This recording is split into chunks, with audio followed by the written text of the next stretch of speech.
This time, oh, I forgot to set up the position from last time, so bear with me. This was for a handicap game, but it could be for any game really, but not there.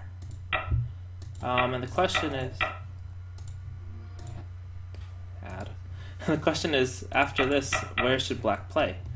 A lot of players will learn when they are learning how to play that maybe black should jump here. But this is a little bit slack because white, it doesn't really put pressure on white. White could also expand up to the fourth line.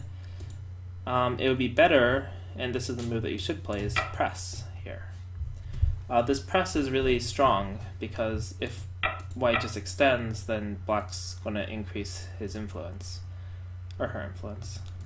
So white might want to cut. And now you have to know a really cool tessage, which is this jump.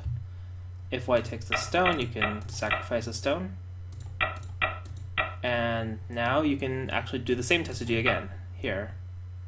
Right, so if white takes, then you can do this.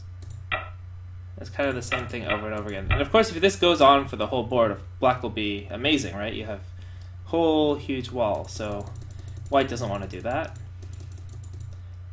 So when black plays here, white can do a few things. White could extend, and black hane, and block. And then black defends, and white jumps. And this is also Joseki, and then black would come over and take control of this stone. So this is one way. And the other way is white, and this is what I tend to play in handicap games, is white can press here, which tries to afflict black's shape more. Now, if you connect, this is kind of a passive response, and later you have to deal with this shape, right? If you connect, then it's really good for white. Black stones are all kind of inefficient. And also, if white just defends, and then later, you know, white has some aji that could be exploited to make some sort of group here, right? That could be really annoying. So normally it's not good to connect, although it's possible if you really, really want this area. Instead, you can Atari, and then you can press or block here. You're kind of inviting white to cut. And when you do, you play like this.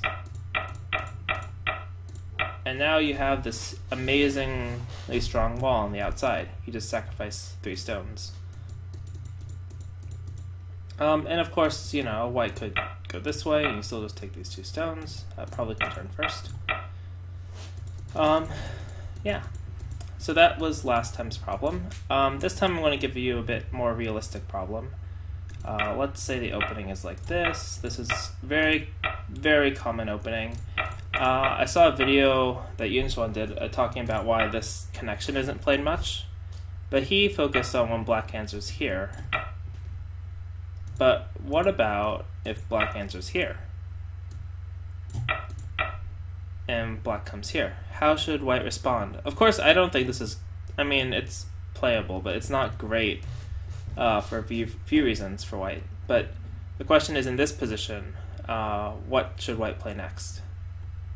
Okay, see you next.